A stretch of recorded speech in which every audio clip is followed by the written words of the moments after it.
Two. Holy Cross Men's and Women's Basketball Media Day today. I'm Paul Condry alongside Tanner Camp. Thank you for joining us here today. Jalen Martin spending time with us here today. Jalen, who comes in from the city of Chicago. And Jalen, obviously, let's just talk about making the decision to come and play for Coach Mike McBride. It's not for the faint of heart, is it? No, not at all. Give us an idea on some of the challenges that Mike gives your group each and every day. I think the biggest thing is just doing things his way at all times, and just kind of just fighting through the everyday mental battles that you have to go through in order to play for him. I mean, it's well worth it though, just because he's a proven coach, it's a proven program. That's part of the reason I came here to win. So, as long as you keep the end goal in mind, then you'll be all right. I've heard people say the hardest part of playing Holy Cross basketball for Coach Mike McBride is understanding that the end game, as you alluded to, but is the mental aspect of the game, making sure that you understand that this guy's here to teach me not only about the game of basketball, but teach me lessons that are going to help me in life. Yeah, especially just because he's so strict about the details. And, obviously you come to find out that the details are very important, but, it's just that's the biggest thing in practice and, warm-ups and film, whatever. It's just the details, the things that he stresses the most, is the things that can lead to wins and losses. So in what way have you changed by being a part of this program? You talk about details. The people who are detail-oriented in the real world, in life, are very successful people. I think the biggest thing is one of the lessons that he taught me kind of last year was just winning the day.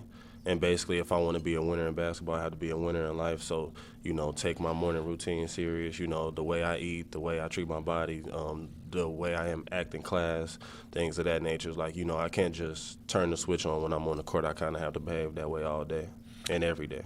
Give us an idea on your sit-down postseason last year with Coach McBride. I know a lot of guys called that the exit interview. They kind of look back on the season. What did Coach Bride and Coach Tyler say to you that would say, okay, this is what I need to work on this year to prepare myself for my senior campaign? So take me back and talk about moving forward over the summer. What did you do? Well, last year I sat out about 28 games because of my foot injury. So the main thing was just getting back healthy all the way and just being ready to take the road that I was supposed to take last year, just on a larger scale because I am a senior. Just really be able to defend multiple positions, be able to be in multiple positions offensively, just kind of be a versatile guy for the team. 10 new guys to this roster. That's a huge influx of talent. Where is this group at right now with all these 10 new guys? Is there any chemistry issues yet going on, or do you think that you guys are all blending well together? Yeah, no, I think we've been really well together, and I think it's kind of impressive having 18 guys. This is my 5th year of college basketball, and this is probably the most well put together group that I've played with so far, which I think is really impressive. And even though we have a lot of new guys that are young, they're really talented and athletic. And it's not to look to the past, but I feel much better about us at this point in the season now than I did last year because of those things.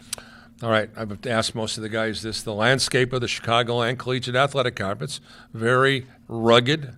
You got to play a lot of games, a lot of different venues, a lot of tough places to play. As you look at coming into your senior season, who are some of the teams that you're really concerned about? Or are you going to tell me that every team you play is going to be a concern? I think that's what Coach McBride would probably want you to say there. I don't disrespect any opponent, but I would say the biggest ones we have to look out for are just obviously IUSB and Olivet, just because, they're either winning the championship or in the conference championship every year. They're top 3 in the conference every year. And then probably IUN and Roosevelt will be among those top 5 as well. When you look at the opportunity to go away from college with your degree and go out into the real world, what kind of things are on the horizon for you when you get out in the real world there? Well, I don't see my basketball career being over. You know, just want to look at it at other venues, and then, you know, in case I don't get that opportunity, which, you know, we'll come to find out, you know, just still keep it in my life, whether that's coaching, training, or anything of that nature, and then just figuring out what that next step would be off the court. You have any visions of being a high school basketball coach or a college basketball coach? Yeah, I actually coached high school basketball this summer for my internship, and they said if I wanted to come back and coach after I graduate, then I could. So what a we'll great just see. opportunity that would be, huh? Yeah. To be able to make an impact. You can really, when guys want to go into the coaching ranks, I have found in my experience, that means those are the guys that were impacted the most from their coaches along the way. Yeah, and I think it'll be a fun experience because they will be coaching at the high school I graduated from by my favorite coach that I probably ever played for so far. So I think that'll be a really good experience, and it was a good experience this summer as well. So just to be able to continue that in the long run would be a good opportunity if it can. Well, let's hope for two things. Number one, a healthy senior season, and let's hope you get plenty of playing time. Does that sound good? Yeah. All right. Jalen Martin, our special guest here on Media Day. We'll be back with more here from the File Center right after this.